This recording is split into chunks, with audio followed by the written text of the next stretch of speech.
Hi, everybody. Welcome.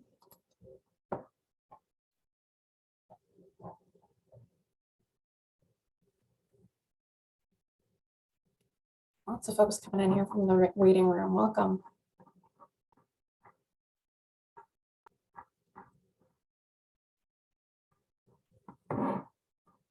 Just wait a minute or two to get started.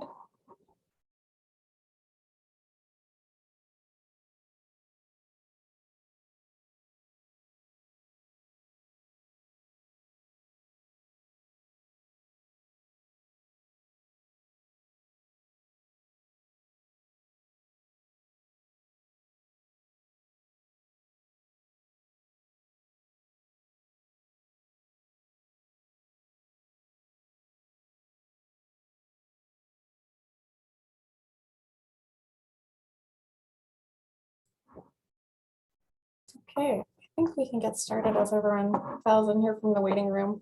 Hi, and thanks for joining us. My name is Jessica Vitello-Urbanski. I am the Manager of Public Education here at MACY.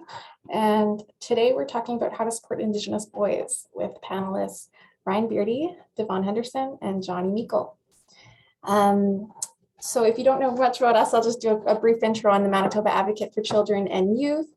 We're an independent office of the Manitoba Legislative Assembly, and we're responsible for advocating for and representing children, youth, and young people in the province. Part of the Manitoba Advocate's mandate is to conduct research in order to improve services in Manitoba and to educate the public about children's rights. So I just want to let you know that we're going to be recording this webinar today for possible playbacks on our social media and our YouTube channel later on, or if you want to rewatch this later as well. And we're going to start things off with Cheryl Alexander, the knowledge keeper here at MACY, who's going to start things off with a prayer. Thanks, Cheryl. Good afternoon. My name is Cheryl Alexander. I'm the knowledge keeper here at the Manitoba Advocate for Children and Youth. I'm just going to pray. Bonjour, Creator. Can you abik tijna kaz na meon am wagon? Jawin mission nom gom gagijigak. Jimano nandana da wendaman. Jimano wabamang nichi anishinabe. Jimano nondawag nichi anishinabe.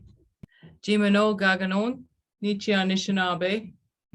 Shago, Jimano, Wichiwag, Nichi Anishinaabe, Miigwech Gizi Manitou. Thank you. English, thanks, Cheryl. So first and foremost, I'd like to start by acknowledging that the mandate of our office extends across the province that we now call Manitoba. As an office, we live and work on the original lands of the Anishinaabe, Cree, Oji-Cree, Dakota, and Dene peoples, and the beautiful homeland of the Métis Nation.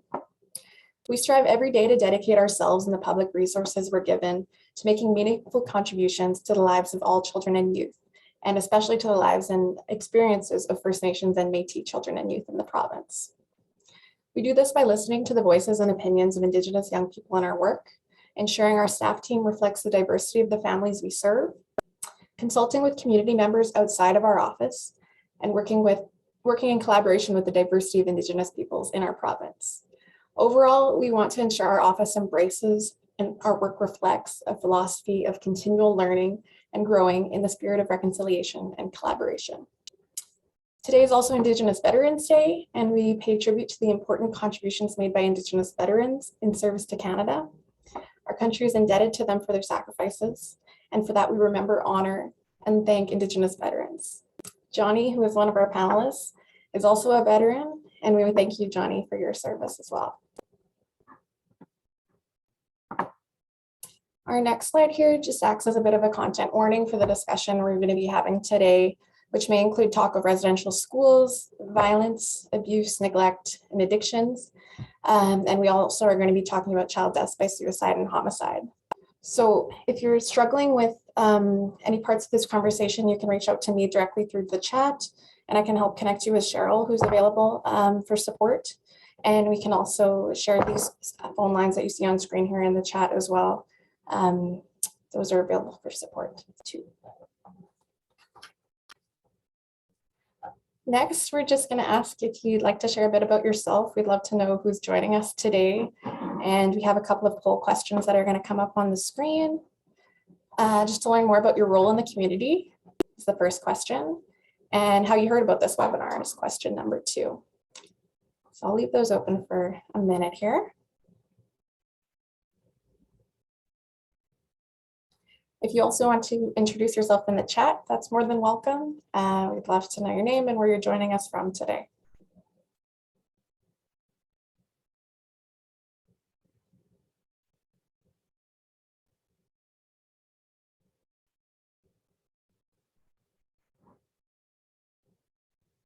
Okay, I'm hitting end poll on this question here and I'll share the results. So, but 66% of people here are service providers.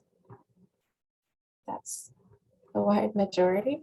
And in terms of how you heard about this webinar, 55% heard about it from work, 28% through social media, and then word of mouth and email are on there as well. Good to know. Thank you everyone for coming and spreading the word as well. So just the last slide here from me in terms of housekeeping. You can make use of the chat feature to chat with us and with each other and to ask questions throughout the presentation as they come to you. We can either stop during the presentation and ask them, and we will have time for questions at the end. So if we haven't asked your question right away, that's why we're waiting. We are wanting to focus questions today on the panelists and what they're going to be talking about in this discussion. So if you have questions specific to our report, which Ali or one of our researchers is going to be talking about right away, you can ask those as well, but we'll try and get back to you later on with more fulsome answers about the report. So as I said, you can make use of the chat feature. We also encourage everyone to stick around for the full hour. We have maxed out the time, so there's an extra 15 minutes at the end for more questions if we need. And we will be sending out an evaluation tomorrow. If you'd like to fill that out and help us continually improve these webinars, we'd love to hear your feedback. So I'm going to turn things over now to Ali Raza Aladina, who's one of our researchers here at MACY. Ali is from Burundi, a country in East Central Africa, and he's part of our research team. Prior to joining us, he worked as a policy analyst with the government of Manitoba and as a researcher in the community. So Ali will briefly describe some of the findings from our special report released last week, and he'll then host the conversation with Ryan, Jonny, and Devon, followed by the Q&A. So take it away, Ali. Thank you, Jessica. A warm welcome to our esteemed panelists and everyone joining us today. Very quickly, to set the frame for today's discussion, I want to give some background regarding our report, Finding the Way Back, which was released last week. You can find it on our website if you'd like to read more, and we'll also put a link in the chat. Youth suicide and homicide are serious public health and social issues across Canada, and particularly in our province. Manitoba had the second highest rate of homicide across the provinces in Canada in 2020, and the highest rate of suicides across provinces in 2019. Over a 10-year period between 2009 and 2018, the Manitoba Advocate for Children and Youth was notified of 26 boys who died by homicide and 65 boys who died by suicide. In average, 7 boys die by suicide and 3 boys die by homicide every year in Manitoba. We know that Indigenous males are more likely than their non-Indigenous peers to die by suicide or homicide. In 2014, homicide rates for Indigenous men in Manitoba were the highest across Canada, with Indigenous men being 10 times more likely to die by homicide than non-Indigenous men. The high rates of self-inflicted violence and death by suicide of Indigenous men is equally concerning. Research has shown that in a review of deaths by suicide between 2011 and 2016 in Canada, suicide rates were the highest among Indigenous males, with highest rates being between the ages of 15 and 24. Despite these well-known statistics, focused examinations of the lived experiences of boys, particularly Indigenous boys, are rare.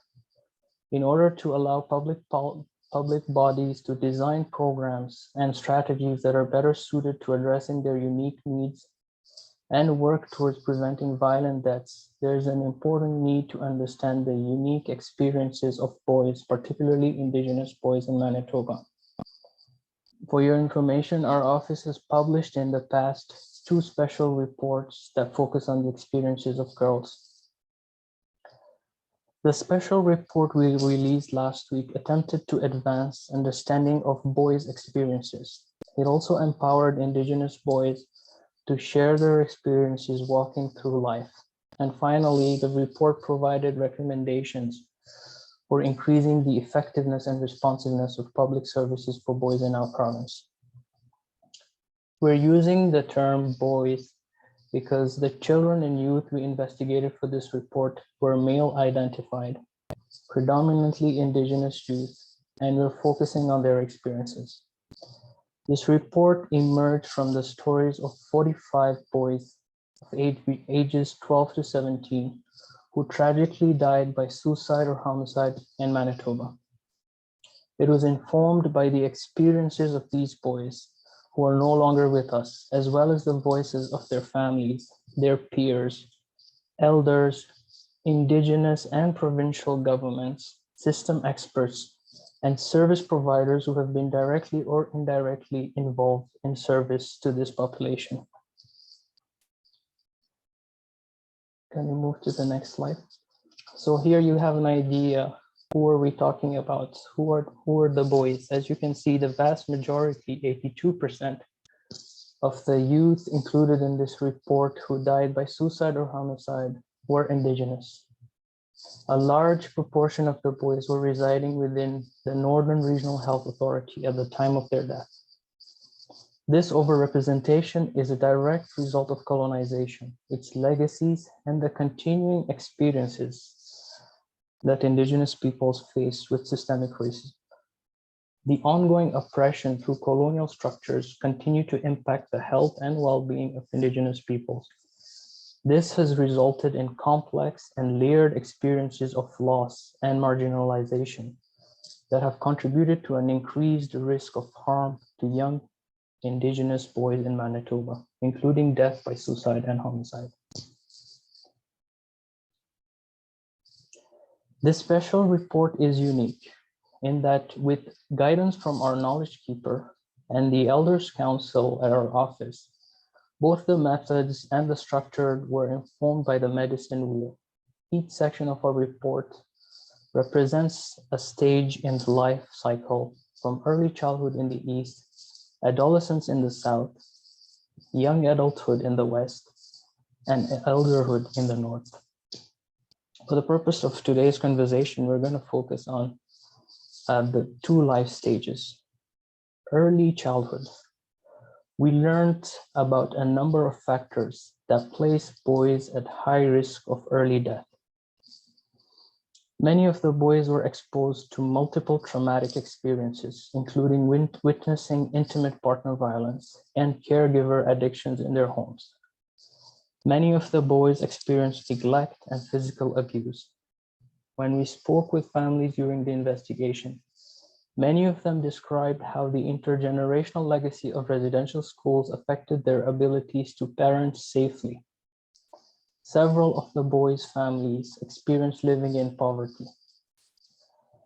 Early childhood was also the time when most of the boys were first in contact with the child welfare system. For the 31 boys who had experienced an apprehension in their lifetime, the reasons for apprehension varied. The most common one was parental substance use. Other reasons include abuse allegations, child behavior, child found without a caregiver, a care provider, and parental mental health concerns. We also learned about 3 later life outcomes observed in most of these boys as they moved into adolescence. These were identified as disconnection from school, their own substance use, and involvement in the criminal justice system. In adolescence, the majority of the 45 boys became disconnected from school and became chronically absent, with some dropping out altogether. Family members we interviewed and Indigenous boys themselves described experiences of being treated differently by teachers and peers in school due to their race and cultural background. The vast majority of boys in this special report were documented to have substance use concerns. Most of the boys who died by homicide had known gang associations. Without an alternative sense of safer belonging, some of the boys relied on gangs for support and identity. This, in turn, placed them at risk of lifetime involvement in the justice system and death by homicide. Like the child welfare system, Indigenous youth are overrepresented in the youth justice system as victims and as accused. So to discuss some of these dynamics, the experiences of some Indigenous boys in Manitoba, and how to support them, we're very lucky and honored to have with us today our esteemed panelists, Jonny Meikle, Ryan Beardy, and Devon Henderson. Can we go to the next slide? So I'll just quickly introduce our guest panelists, and then we'll hear from them. Jonny Meikle is a veteran from Norway House Cree Nation who served in Afghanistan. He's the founder of Strength in the Circle, an Indigenous support group helping men who have been through the criminal justice system through the healing journey. Ryan Beardy is Cree Saulteaux from Lake St. Martin First Nation. After spending 20 years in and out of the justice system, he founded Healing Together, a men's sharing circle. Ryan is a justice advocate, a mentor in the community, and a freelance journalist. And finally, Devon Henderson. He went into care of the child welfare system when he was 3 months old. Both his parents struggled with substance use disorders and were descendants of residential school survivors. Devon has lived in more than 75 foster homes. He was involved with gangs and the criminal justice system. He later found life through the restorative justice process. So I'd like to invite each of our panelists to say some initial words, maybe share a bit about their life journeys. We'll start with you, Jonny.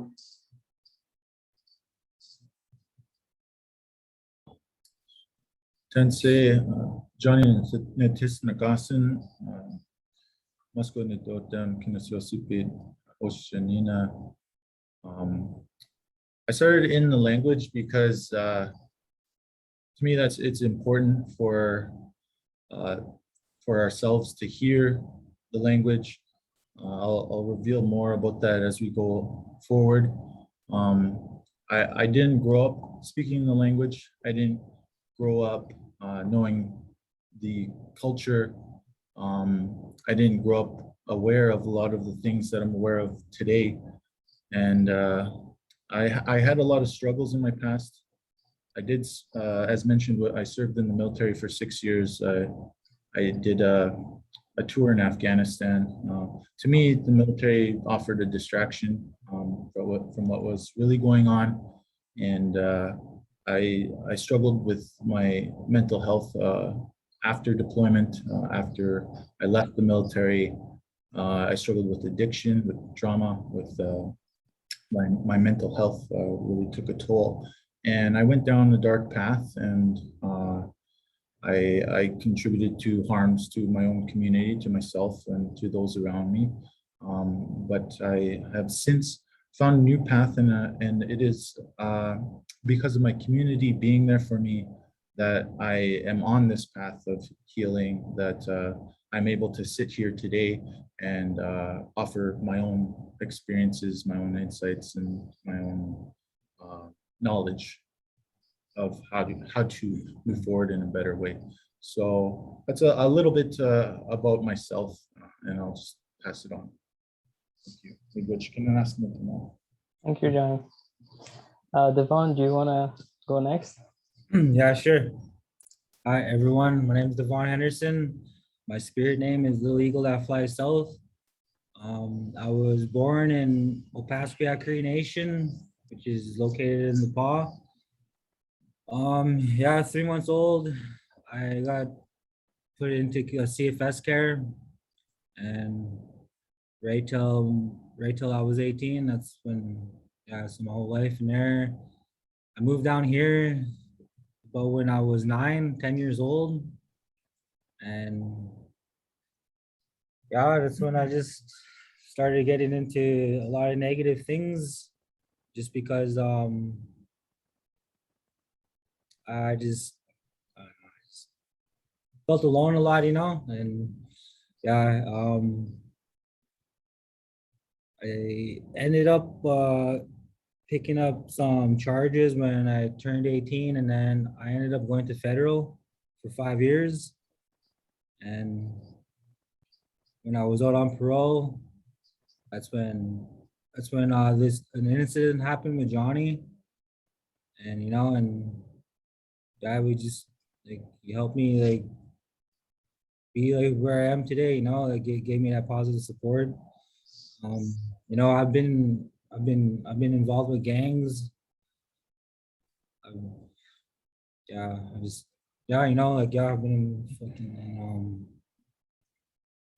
yeah, it's just yeah, that's me. Like yeah, that's the way I grew up, and yeah, just I'm actually honored to be here. To share my story, share our story, and speak behalf on these children in care. Because I know what it's like to be that. Like, and yeah, I guess that's all I'll share for now. Thanks. You've overcome a lot. Thank you for sharing your story. Ryan, would you like to share some words with us? Hello, Kansa Anin Buju, Disneycast, man. Obuskidang Nundunji. My English name is Ryan Beardy. First of all, I want to apologize for my camera. I'm on a cell phone and it's kind of choppy. So yeah, I'm grateful to be here. Thanks for having me. A little bit about myself. I grew up in the north end of Winnipeg, mostly in Lake St. Martin Reserve. We traveled around. I ended up joining gangs when I was youth. What struck me when looking at this report was that a lot of these risk factors like stuck out to me because like I lived a lot of these risk factors, and it's sad to see that when I was growing up, a lot of these things were prevalent, and just to this day, still here we are, still looking at these same issues. So I'm grateful to be able to lend some insight into this. Yeah, I spent, like was introduced, I spent 20 years on the other side of the law, in and out of the criminal justice system. Joined a gang when I was younger, and I spent most of my life in that lifestyle. I turned it around. I use a lot of restorative justice processes. I a lot of holistic healing, and I started working in the community. Long story short, I believe in empowering others. I believe that with all these risk factors that were there for me, there was something that clicked. There was something that worked, and I'm blessed to be able to give that back. And I try to use my time now to figure that out and to give that capacity back to the community. I work at the Gang Action Interagency Network. I'm a mentor, so I mentor youth to exit gangs. I mentor youth to not join gangs in the first place, and it's blessed work. I love it. I also on the board of directors for the John Howard Society, where we look at stemming recidivism. We look at giving reintegration opportunities to others. I also founded a men's sharing circle, men's group. We're going on 3 years now, and it's just a safe space for men to come together and to share and to support each other in a healthy environment. I know, look at the statistics and look at these issues. Like, men need belonging. Young boys, they need belonging. They need purpose. They need senses of identity. So I think that sharing circles and culture addresses that as well, in a good way. I don't want to go on and on about who I am. I think we'll just get to the issues, and I appreciate y'all having me. Thank you. Thank you, Ryan. I'm also grateful you invited me yesterday to the sharing circle. It was my first experience, and Really appreciated the experience and learning from you all. We'll turn to our next question. So Devon, you mentioned a bit about your encounter with Jonny. And I've read as well, the story of your encounter is really interesting. So it would be really good if the two of you can share,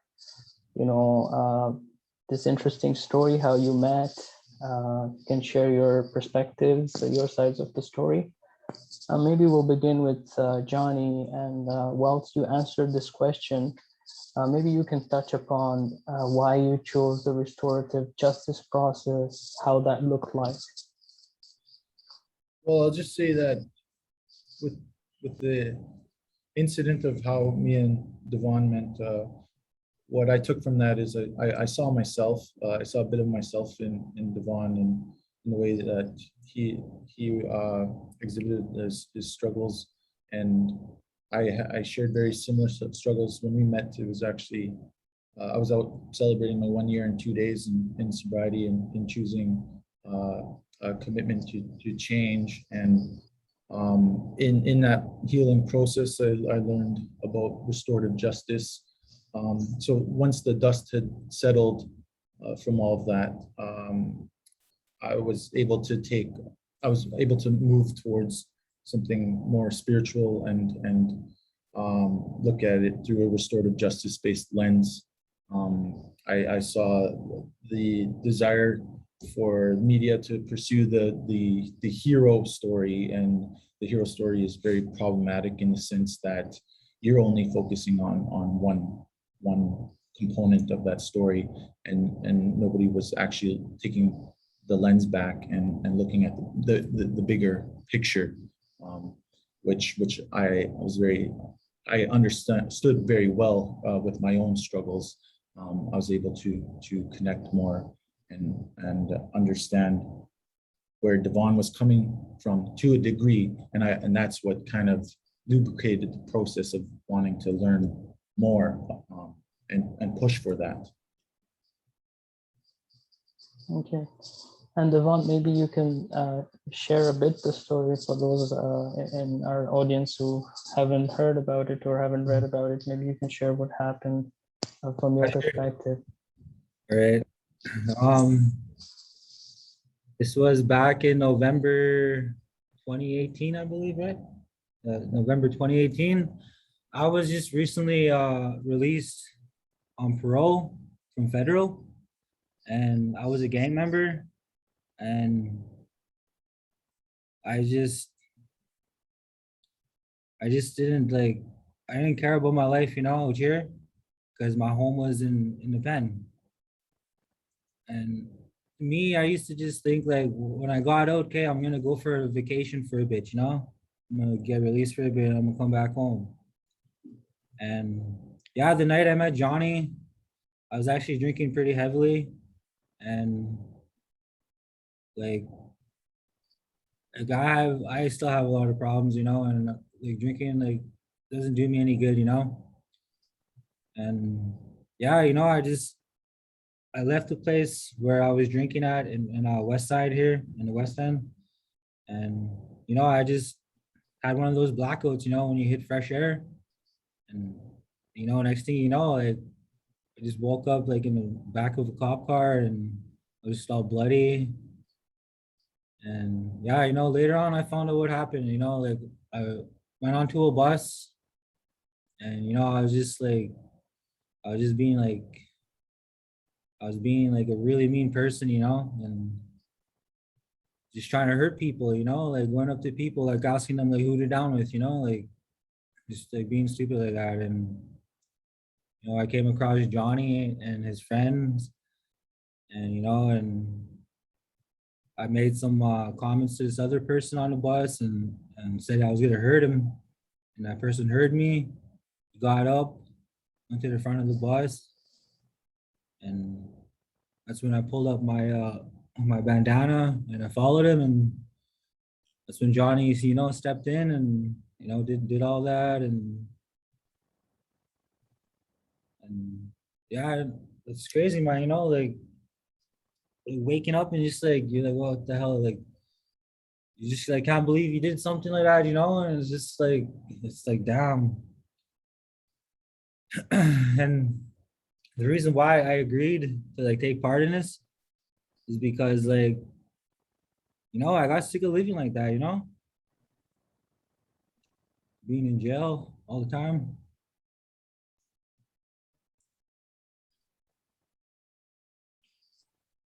I just got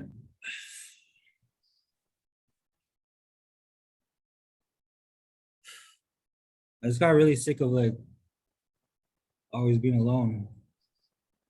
Like just like not having positive supports, you know? And that's the main reason why I always ended up in jail, because I get released, you know, I had like no positive supports. So I go back to things that's easy for me, you know? And yeah, I just got really sick of like, I wanted to live a better life, you know? Because like deep down I knew I could, you know? Like there's many nights that I spent in the pen where I just, you know, I wish I wish I had something better than this, you know, instead of like being, I don't know, treated like, you know, an animal, you know, like you get locked in a cage, you get fed 3 times a day, you know, you gotta ask when to like use the bathroom, you know. And yeah, you know, I just like, and also another reason why is because my lawyer told me a bit about Jonny, you know, and so that's why I was like, all right, you know, like, you know, I was willing to try this out, and you know, like, look where I am today, you know, like, I'm going to school, I live in a sober living house, you know, and it's like I've like done so much things this past year being out that I've like haven't even done like my whole life before that, you know, and like I've tried a lot of new things just this past year that probably a lot of people out here that's probably just like normal to them, you know, trying stuff like that I've tried for the first time. And at first too, like it was like really emotional for me because like I wasn't the type to like talk, you know, I always held everything in. Like, and then, you know, like, yeah, I just Jonny learned about my past, you know, and he started to come visit me in jail there. And you know, we just built that brother relationship, you know, and you know, he's been my brother since, man. You know, it's crazy. Like I have 2 brothers, but I'm not close to them, you know, due to childcare. Like they're strangers to me.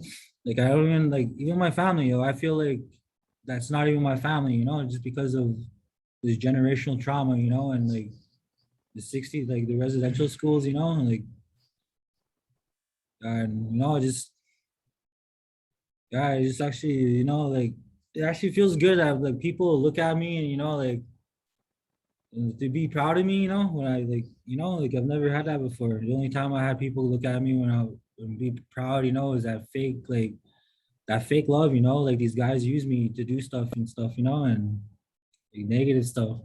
Then now when I do positive stuff, that you know, when people like are proud of me, man, it's like feels so much better, you know, because it's like I don't know, I know I could help a lot of people, you know, like especially everything I went through in my life. It's like I wouldn't want nobody else to go through that, you know.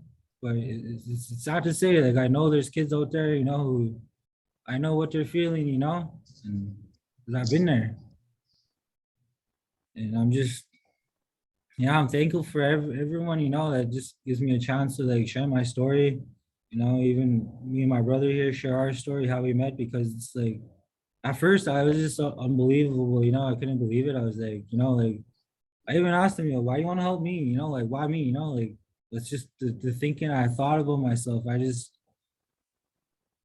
never liked myself before. You know, and I'm slowly learning to love myself, you know, like I'm slowly feeling better about myself. Yeah, it's just for that question. Thank you. Thank you. Thank you. Really appreciate. Very powerful and inspiring for the story for all of us. I know there's also, for folks who are interested, Jonny has a TED Talk on Behind the Label. So if you're interested, we would watch that. And move to the next slide, please. So another issue we heard during the report process was a lack of places to turn or resources. One of the boys in our special report told us I had nowhere to turn. So can we move to the next slide? Ryan, what advice do you give to young men that feel they have nowhere else to turn but gangs? And also, when you're approached by men who want to leave gang, how do you approach the whole exit strategy discussion? Oh, wow. Yeah, that's a big question. Gang exit isn't easy. It takes some time. It takes some work. It takes accountability for one. So when somebody approaches me and says they want to leave a gang, at that point, that's huge. Unfortunately, a lot of people don't want to leave the gang because sometimes those gangs have become the support system, the peer system. You heard Devon talk about belonging and just being listened to and heard. These things are provided by gangs sometimes, which is unfortunate. So I think providing that, with that being said, providing that for the youth is important, is to provide them safe spaces to be listened to. You got to find out what's happening in their lives. So I know there's a lot of service providers listening, so I'm gonna do my best to lend some. So for sure, what is currently happening in their life? Like you find out the factors, find out, are they going to school? Are they missing school? We see in this report, missing school is a huge indication of gang involvement, of difficulty of being on the trajectory towards unfortunate homicide or suicide. You also look at who needs to be involved, who's all involved in the youth's life and who needs to be involved in the youth's life. So that's where you look at the gaps. Do we need a mentor? Do they need a sharing circle? Do they need some food security or counseling? Early childhood trauma is a huge precursor to substance use and suicide. You look at strengths of the youth. A lot of the times we don't empower them. I'm not saying we're doing anything wrong, but we're just not doing enough. Youth, I talk to youth and I say, hey, what's your goal? What's your plan? And they don't know. What are you good at? Oh, I don't know. Well, so we got to start giving them easels and pay pieces of paper. I myself, I'm a freelance journalist and a writer. But that all came from a result of others encouraging me to write. And I recognize that. I don't know if there's corrections officers here, but there was a corrections officer that told me, hey, that's a really good poem. Keep that up. Those things. So empowering for sure, the strengths and looking for more strengths and opportunities. Have a goal, have a 1 month goal. Like, what do you want to do this month? Even if it's just, staying sober, even if it's just making your appointment, having a 3 month goal, what do you want to do in the next 3 months? Having those ultimate goals, like what do you want to do with your life? I find once you start to tackle that 1 month goal, those 3 month goals, that's when they start to dream. That's when they start to, hey, well, maybe this is what I want to be. I'm here before you all speaking and I never thought I'd be here. I know Devon probably feels the same way. And I'm excited to see, so many others that are rising up to the occasion that have firsthand experience. So definitely those are some of the things that I do as a mentor. It's about building capacity in others and empowering them. There's also a video out. It's called Courage to Change. I'd encourage anyone to check that out. We have there's an individual named Vinnie Lilly and Mitch Bourbonier who are taking that video all across the school divisions here in Winnipeg, and it's amazing. It's a video designed to dissuade youth from joining gangs. So I like to show youth that video whenever I can. Yeah. So but there's also barriers. Like I know that it's a follow-up question, but it's just so, it's in line. There's a lot of barriers, and I know we see them. Like for me, being a mentor, I can't solve some of the things that I see in the field. Like I know they're disconnected from school, they're absent. But I can't stop their mother from drinking or put food in their fridge every day to make sure that they have that meal, because they're going home at lunchtime or earlier because they're hungry, and they're not concentrating at school. So a lot of those things, like I try to solve how I can in terms of Winnipeg Harvest, in terms of food hampers, and I've helped to create the Mutual Aid Society. I'd also suggest checking that out if you're a frontline service provider. The Mutual Aid Society is a place where people offer goods and accept goods and help. No strings attached, just straight up help. So sometimes when youth are aging out of care, I'm able to just ask the community, hey, let's get some furniture together and to stabilize them. So, looking at, gaps like that, it is important. Giving them alternative senses of belonging, alternative senses of sports, of recreation.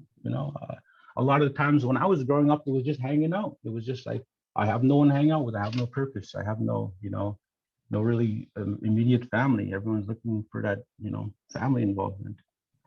I guess I can go on there. If there's any questions, you can ask me, but I'll just do my best to answer. Thanks. Thank you. Thank you for sharing your insights, Ryan. We'll move to the next slide. So we know that apprehensions into the child welfare system can result in disrupted attachments between boys and their families. Attachments to fathers or positive male role models is particularly important for boys, and disrupted or insecure attachments to fathers is associated with delinquent behaviors, among other negative outcomes. We heard this quote from a parent during the drafting of our report. I wish he had a dad, a responsible, reliable, stable parent and male figure in his life. It's been argued that Indigenous fathers in particular are some of the most socially excluded populations. This is undoubtedly connected to this country's history of colonization and lasting traumas. It impacted the Indigenous family units in a significant way. We also know that Indigenous men and fathers are overrepresented in the custody population. Such numbers mean there are generations of children living in homes where fathers may not be present. Boys who become fathers themselves have limited supports for them in parenting. So this leads us to our next question. Also, this question is for Jonny and Ryan. Both of you have founded sharing circles for men, the Healing Together sharing circle and Strength in the Circle. Can you talk a bit about these initiatives and the approach that is taken regarding masculinity? Jonny, do you want to take it first? Sure.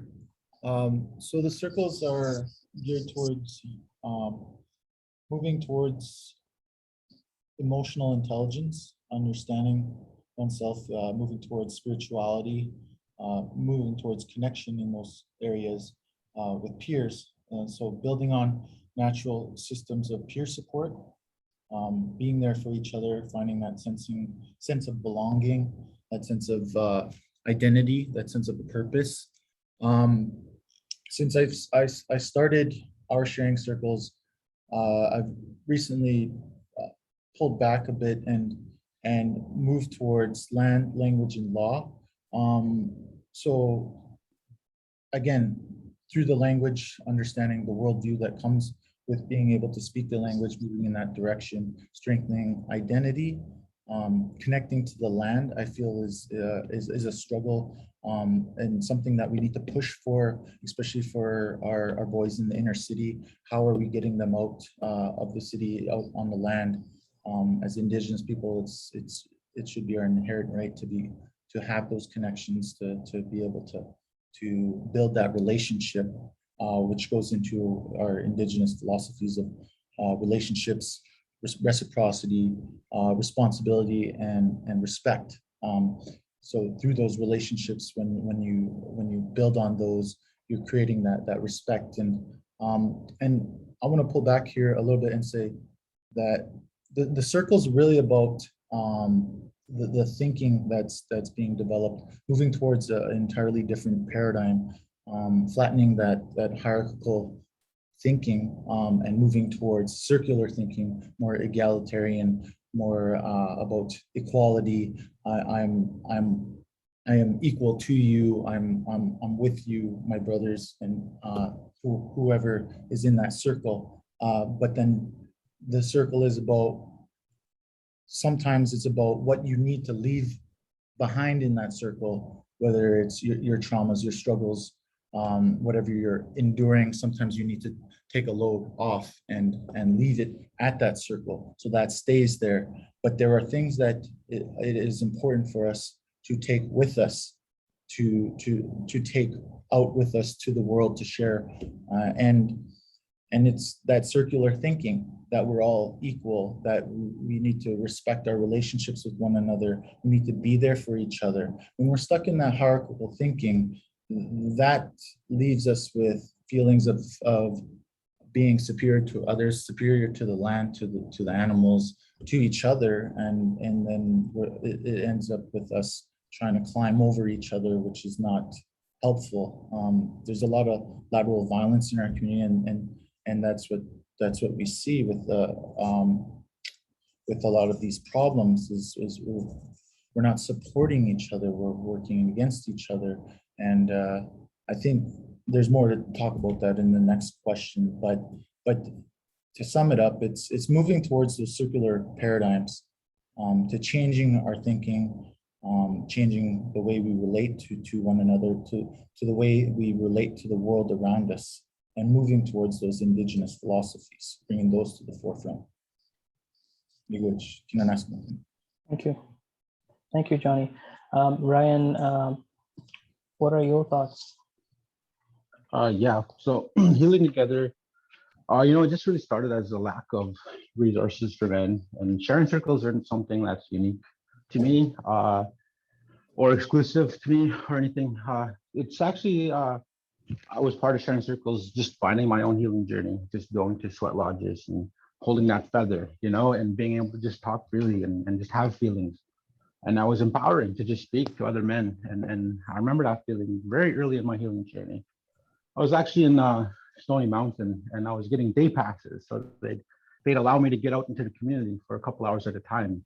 And a guard would take me, and I'd gain trust that way towards my parole. And men's wellness is huge for me, and I'm very much invested in it and believe in it. But it's also recognizing that a lot of this was built on the backs and suffering of women who have carried this for a long time. And in fact, even the healing together and all the sharing circles that resulted of the work that we're doing came from a women's initiative. It was the North Point Douglas Women's Center, and I'll always remember that, because when I was in Stony Mountain, someone somewhere, a woman in that space said, let's open up this space for men. And they created that sharing circle, and they had Mitch Burbinier involved. And that's where I was gaining my trust, was to go to that sharing circle. So I think that's beautiful, is that, to be able to help men become better men nowadays. It helps women, it helps all of us, it helps children, it helps the youth, it helps the young boys that we're talking about here today, So with that helping me, I remember a man used to come see me. I don't know, there's a lot of people in this room here. I don't know if anybody's familiar with a man named Larry Morissette, but he was a great man, and he used to come to see me in Stony Mountain, in Headingley, actually, years ago, and he'd tell me, I believe in you. And he'd say, he just that simple word, do simple words, I believe in you. And I would be like, okay, to be honest, I'd be like, F off, you know what I mean? Like, sorry already, but I'd be like, no, you don't, you know what I mean? Like, because I was young and I never heard that before from another man. So it was shifting for me. And he came back to visit me again, and he said, "Hey, how you doing? You know, I believe in you. You're gonna do some great things. You're gonna change." And and I did eventually. It took a long time, but he planted those seeds. You know, he planted those thoughts in me, and I started my healing journey, and I went to a lot of ceremony, and I got these day passes, you know, to gain trust. And I came to the community. I got parole, and changed, you know, and I was ready. And unfortunately, he passed. So I wasn't able to show him or to make him proud. But I know that his spirit still lives in the community, and through men like Mitch, and through men like me, and others that, you know, just I believe in others. I believe in you. I say that to these guys around me all the time, to these youth. I believe in you, you know, because I do, because I was there. I was these risk factors as well, you know, and by the grace of the Creator, you know, I'm still here, and Devon survived too, and there's so many others that, you know, and these youth, you know, they need that. So that's the sharing circle initially, was just to give that I believe in you piece to others, you know, to have a safe space where men can get rid of that toxic masculinity, because it's toxic out there. Like, I remember being in Stony Mountain and everybody had a puffed out chest, but then 11 p.m. came, and when they locked these doors, everybody had a belly, you know. So it's we walk around like that. It's a microcosm of society. We walk around with puffed out chests, and we compete against each other as men. And I remember, you know, when you grow up and you scrape your knee, what happens? You're told men don't cry, man up. You know, that man up, you know, I want man up to mean emotional intelligence. I want man up to mean, you know, I'm okay with having feelings, and I'm learning how to deal with them, you know. So being able to give that to the circle, that's where we can plug that in. That's where we can, you know, support each other in that environment. And not every day, you know, we get to talk amongst each other as men. You know, that toxic masculinity, it affects, you know, so much. Like, it's like even colonization. We brushed on colonization, intergenerational effects. There's this patriarchy that exists in our society, and it's this Eurocentric might is right, men is, you know, the top, but it's not. You know, in Indigenous worldview, it was women. You know, we believe in matriarchy. So sharing circles give us that opportunity to return back to those systems, to talk about, have these conversations, to address that locker room talk. You know, like, Ali, you were there yesterday where there was a comment, and one man stood up to the other man and he says, "Hey, there's nothing wrong with that," you know. And then every man there will learn from that and become better men, you know, better men, better fathers, better sons, you know, better Indigenous youth that we can empower out of these systems. So yeah, that's what these sharing circles mean to me. And I could probably go on forever and ever about this, so I'll just cut myself off. Thank you, Ryan. And Devon, would you like to share anything, like how is your experience participating in sharing circle? Yeah. The first time I ever participated in a sharing circle, I was actually in Saskpan Penitentiary. And that was the first time I've ever been into a SPED 2. And, you know, at first it's like, I just listened, you know, I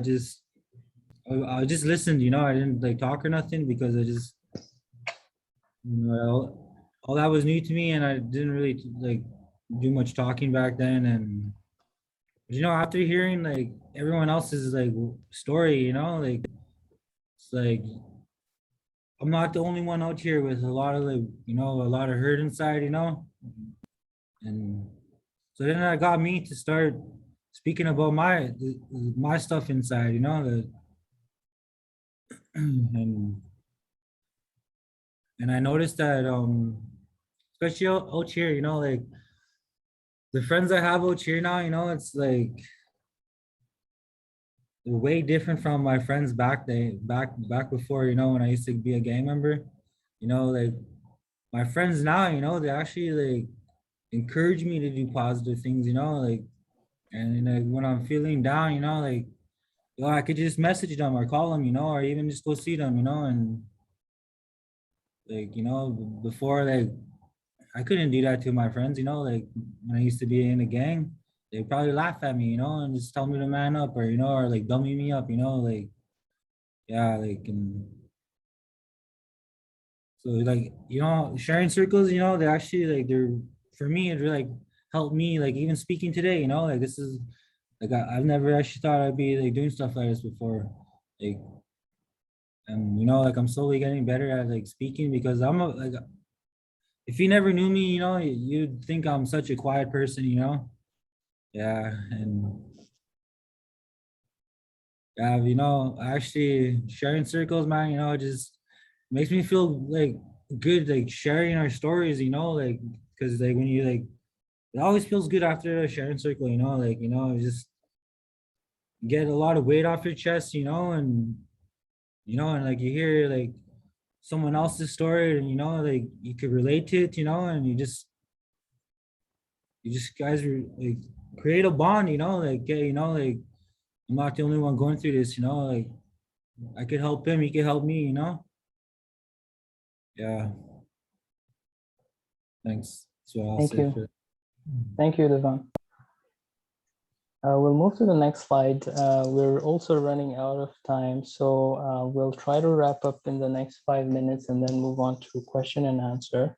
So these will, the next sets of questions basically will be concluding. So would like you to share some concluding remarks, and this is maybe the crux of the matter for today's webinar. What advice do you have? How can the system better support Indigenous boys? What are some tangible changes? Very briefly, we'll try to keep it to 1.5 minutes, 2 minutes each, and maybe we'll start with Devon. Do you wanna start? Maybe you could share. You know, when you look back at your experience, what sorts of supports could have helped you, and what would you tell service providers today? I would say I was looking back, you know, I was a very troubled kid, you know, I had a lot of anger, you know, and a lot of people would give up on me, you know, like, you know, okay, we'll just put him in a new home. And instead of like, why is this kid so angry, you know, instead of like, just people like actual people who care, man, you know, who really want to help. They're not just there to get a paycheck, you know, because I've had a lot of CFS workers, man, is you hear a problem about me, I get moved right away, you know, and like if I like, you know, and if I had like this positive support growing up, you know, like what I have now, you know, like who knows where I could have been, you know, like yeah, that's what I'll just say for that. Thank you. Jonny, some concluding remarks on your end? So back to that hierarchical mentality or thought process or worldview, and what we need to do is change the relationship we have as Indigenous people with government, the relationship that nonprofits have with government. We're all competing for the same pile, and we need to be able to work better, and we need freedom to move towards more autonomy so that we can do the work that needs to be done, and we can do it in collaboration with one another, not against each other. So there's a new model, outcomes purchasing, that is hitting the ground, and we're moving towards employing that model of, rather than pursuing funding and trying to fulfill the funders' criteria, we're moving towards attaining procurement by providing cost-saving outcomes. So it's going towards more of a partnership-based relationship, which is the way we're supposed to be in relationship to government, and moving away from that paternalistic, I'm below the bureaucrat kind of relationship. So it gives that freedom so that we can do that work, so that again we can have that collaboration, and we can flatten out that hierarchical structure within our organizations, because we need ways to stay accountable to the community, which I'll echo on what Ryan said. We need to look to our women, more primarily our grandmothers. And that's the way our societies used to run. That used to be the backbone of our people. We need to look to our grandmothers, to those circles of accountability, of representation from the community, so that we can do the right, so we can do the work in the right way. And I also want to say, in flattening that hierarchy and moving towards circle, our leadership needs to be on the front line, like leaders such as Ryan, who's front line, but he's also has that systemic view of what's going on, and he's playing his role in those positions. So we need more people like that. We need more of that type of thinking, and we need government to start being open to making these changes in relationship. Thank you.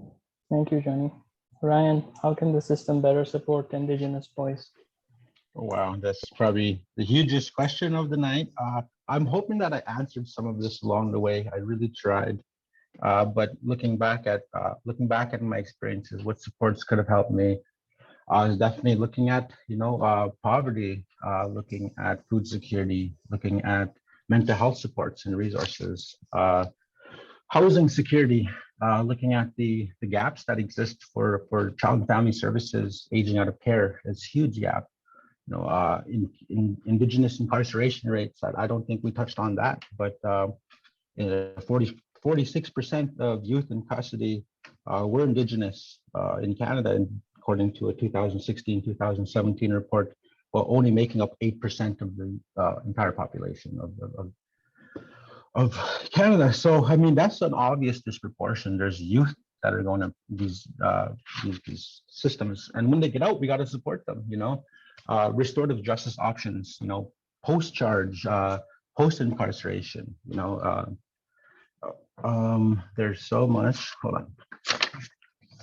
They're also like supporting youth gang strategy, I think is important. Like, I work with the Gang Action Interagency Network, and I feel that we are underfunded and overwhelmed in a sector that needs immense amounts of resources. And you can see that I think it's 33% of all unfortunate incidents here had some sort of gang involvement. So I think we need a stronger gang strategy in Winnipeg that doesn't necessarily rely on policing per se, but relies on grassroots initiatives.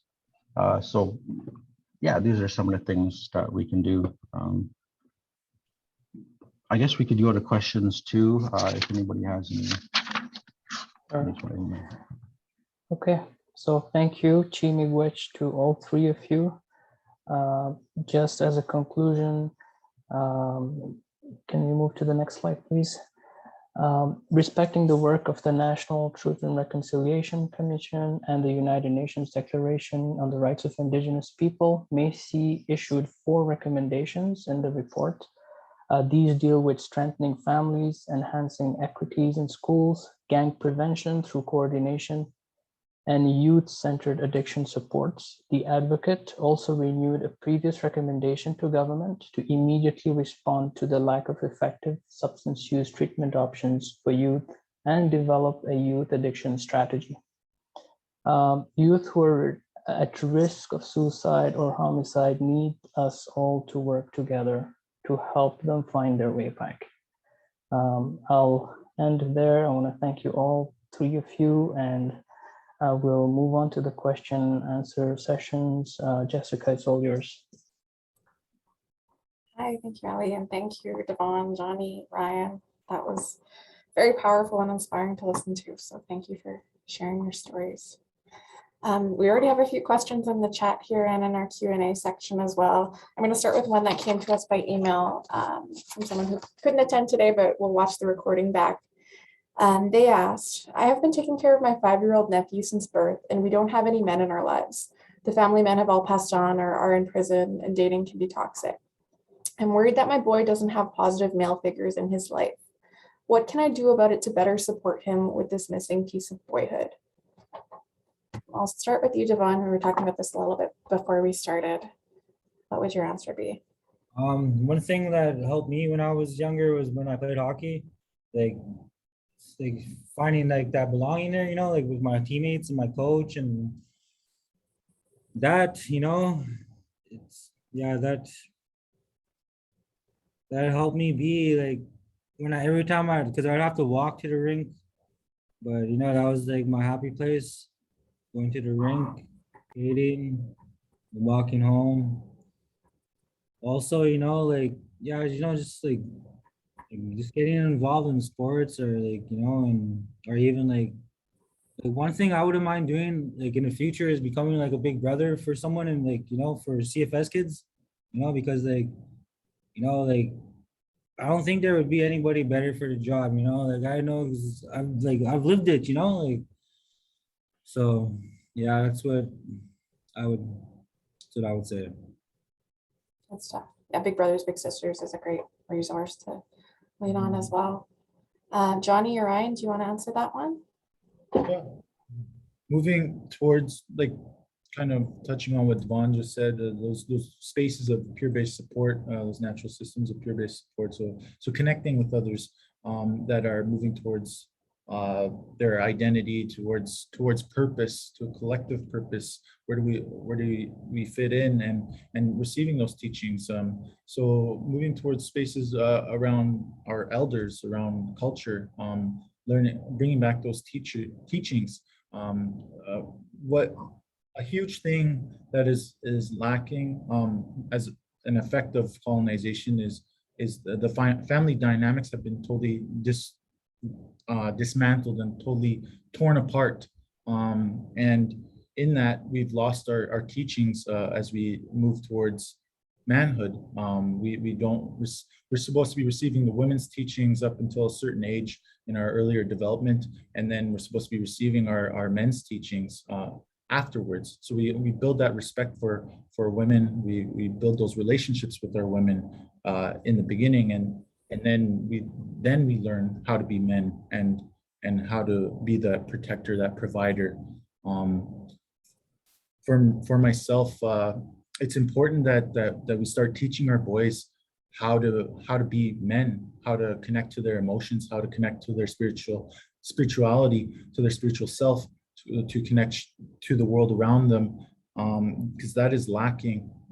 This is a hard issue for me because I just lost a loved one within the last month, and somebody that was very, very close to me, and it was due to violence, and while myself feels the want to call for retribution, I have to take a step back and look at the bigger picture of what's really going on here, the effects of colonization, what has been torn at, the social fabric of our people, and what we have lost in all that. And that's where I'll go back to that land, language, and law.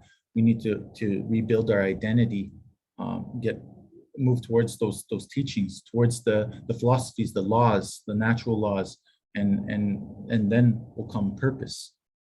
And that's a big thing that we're lacking as men, is purpose. And when you don't have purpose, you move towards desire, and that it's not always the prettiest things that you move towards. So Miigwech can ask me to know. Thank you. And Ryan, do you want to add anything? I could touch on that question briefly if you could. Sure. I guess can you? What was the question? I lost. Yeah, I can reiterate it. It was asking about a child that they're taking care of not having any positive male role models in their life, and what can this person do about better supporting him with this missing piece of boyhood? Oh yes, yeah, for sure.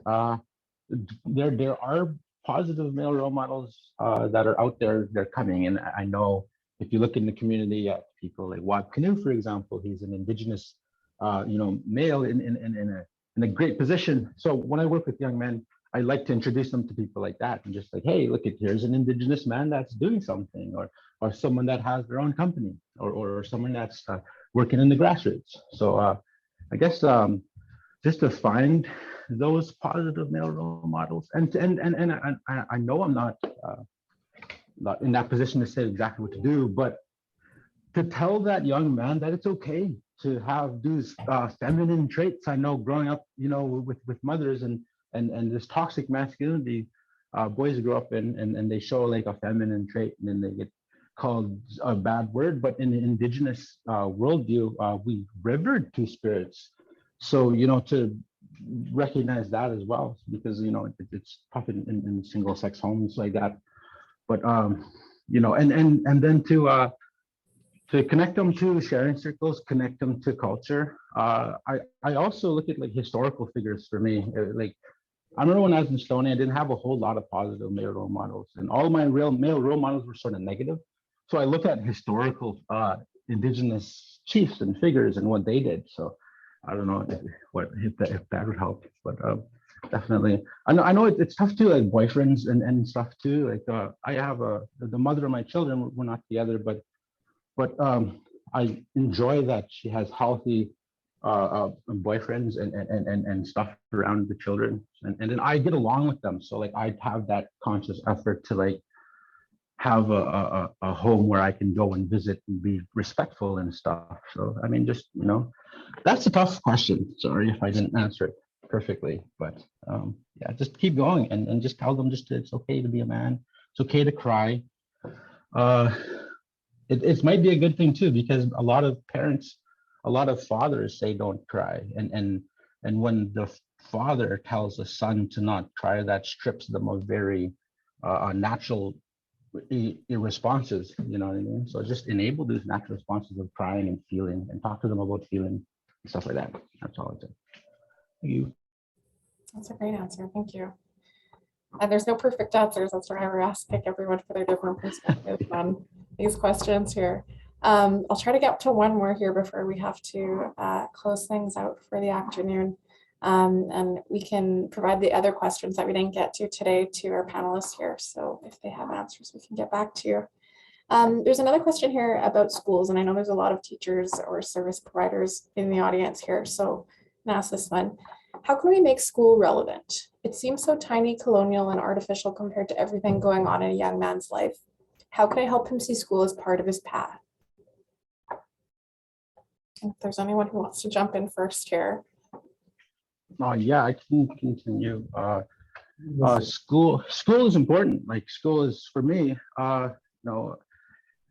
Growing up, like it wasn't really enabled. Also recognizing that there's a disparity of education between Indigenous and urban settings. So like on reserve, you have a lower education, and that's sort of like systemics that happen. So like even looking at those systemics, like how can we target those? How can we change policy, or how can we advocate for more resources for youth education for Indigenous peoples? I think that's a missing piece. But on the ground level, education is important. Find something that they're passionate about. Like for me, it was writing, and I'm a decent writer now, but it was finding that passion for writing. And I'm not too good at math and science, but finding that subject or whatever. But also recognizing that there is land-based education too. It's not only like we look at education very Eurocentric and very influenced by that. So when we think of education for myself, I didn't really have a formal education such as high school and that. Like now I have some post-secondary, but recognizing that I had strength in unformal and informal education. So education based on experiences. I know Devon has tons of informal and informal education. It's all lived experience. So recognizing that and empowering those as well. So not just looking at that through that formal education lens, but saying, hey, like let's take them out to the land. Let's teach them how to, hunt a moose, or to trap, or to live on the land, or to find medicines, to identify medicines. I think that's missing. That's a missing piece. And if I was a youth, I'd be so excited to do things like that, to go pick medicines and sage and learn how to identify bear root and stuff like that. So maybe going back to that. Yeah, I appreciate what Ryan said about placing value to that lived experience. We don't see that enough. And that comes back to like acknowledging all the gifts that we all have, and living in that circle. We all have gifts, and we're all trying to struggle to climb to the top when we should be in a place of purpose already. And I wanted to speak more about it. I like what was said about like land-based education. If you look at the grand picture, or the bigger picture, of what has happened with the residential school system, well, we're still continuing to be indoctrinated today. These things are not being taught in our education systems today. Our young children are not learning a lot of the history that is important, not just the residential school system, but the the bigger picture of the discriminatory policies that have been imposed amongst our people, the paternalistic relationship, which is illegal by nature. It was never in the agreements to live under the federal government. We were always supposed to be in partnership, and we're not being taught that, and we're not being taught the dynamics. So I think to sum it up, we need to move towards place-based education in our communities. We need to completely restructure our education system, and we need to start moving in that direction now, taking those steps forward. But every community is different. Every community is unique, and it's back to that difference between partnership-based relationships and dominance-based relationships. Before colonization, we were always autonomous in our areas. We always had sovereignty.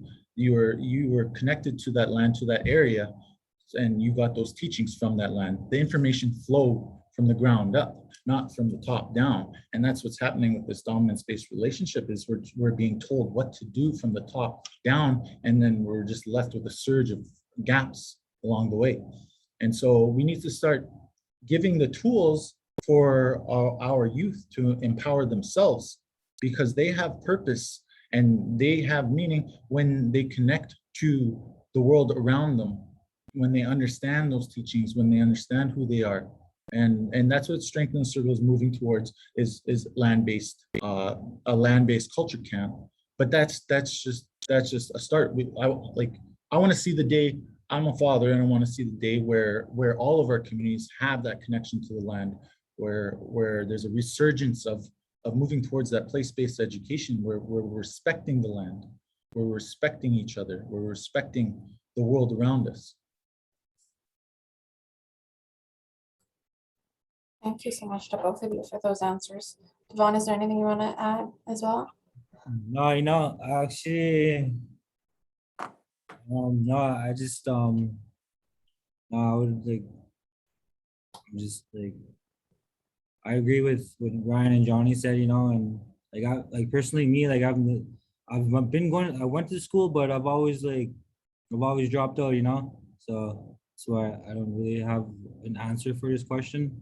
But I agree with what Jonny and Ryan said, though. Imagine if I had that growing up, yeah.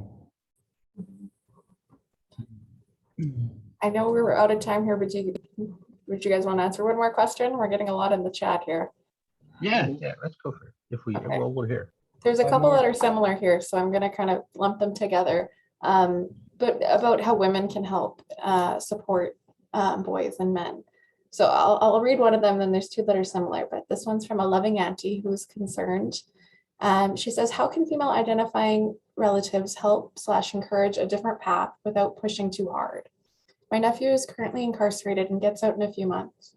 How would you have wanted to be helped by family or people who have become family? Devon, do you want to start? Yeah, I'll start. Okay, I'm just thinking of me when I got out of jail, because how Jonny helped me, supported me and everything. At first, things could be overwhelming, even today, sometimes, man, I just have those days where it's just so hard, living a life pretty much my whole life, and then just flip it around and start doing all these positive things, I'm going to school now, and even school is hard, but I'm getting it done, and I just at first just being being too I don't know, just don't make him feel pressured, and try not to I don't know, throw so much stuff at him, because that's especially if he's getting released from being incarceration, you just just let him know that you're there, that if he ever needs to talk, that you're there for him, man. It's always good to hear someone say that, if you ever need to talk, just message me or call me, or whatever you need help with, just, yeah. Yeah, I think it's important understanding that the healing process isn't always a straight line in a better direction.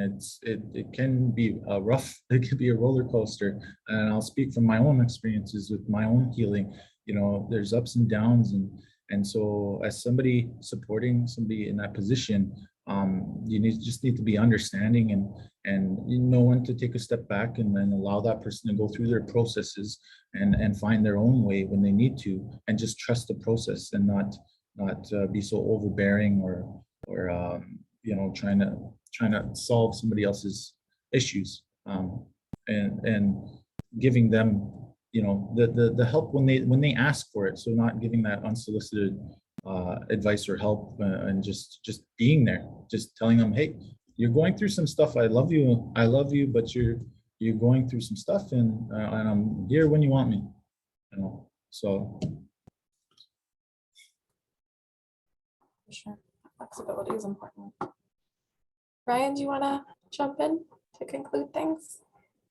Yeah, I think holding that space is important to. This is to that loving auntie. I think you're doing amazing already, and I think that you're not doing anything wrong. And sometimes it seems like we're pushing too hard, but I'd much rather have somebody in my life pushing too hard than not pushing at all. And I know that sometimes it seems like it goes in one ear and out the other, but I assure you it doesn't.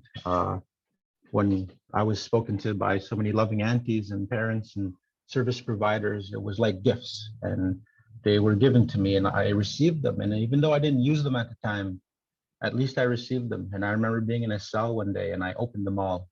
And it was overwhelming, but I realized how much these people cared about me, and I realized how much that auntie loved me. And I realized that, you know, my dad had good advice and my teacher wanted me to get my education. So don't stop giving those gifts to them. And you know, you're doing great just by that. Continue to hold that space and continue to encourage them. Thanks, Ryan. Okay, we're trying to wrap things up now, a little over schedule, but thank you all for sticking around, and to those who could stay for the whole webinar as well, thank you. As mentioned, we'll be posting the recording on our YouTube, so if you couldn't stick around for the whole thing or want to share it with other people, it's going to be there.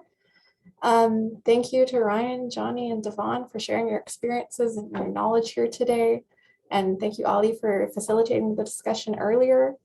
And thanks to everyone who attended. We're going to send out that evaluation tomorrow, and we'd love to hear from you what you thought of the webinar.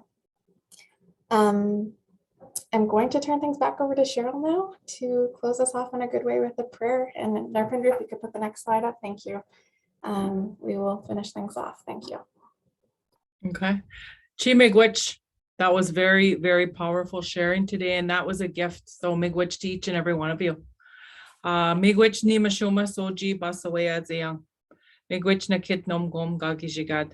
Wewane jimano gana wabamang. Ni we jimano bamatiz minawa wewane ji gaganon. Miigwech gaish kashka amakwe. Oji miziang bamatiziowen minawa machim. Oji miziang nabish minawa wesiag. Oji miziang nesawin. Sema nabagadina wabanong jawanong eshpamang. Minawa gewettanong. Nadom moshin ji mashko gaya winan wina minawa ji zongadayan. Miigwech gichimanatu. Thanks, Cheryl. Thanks, everybody.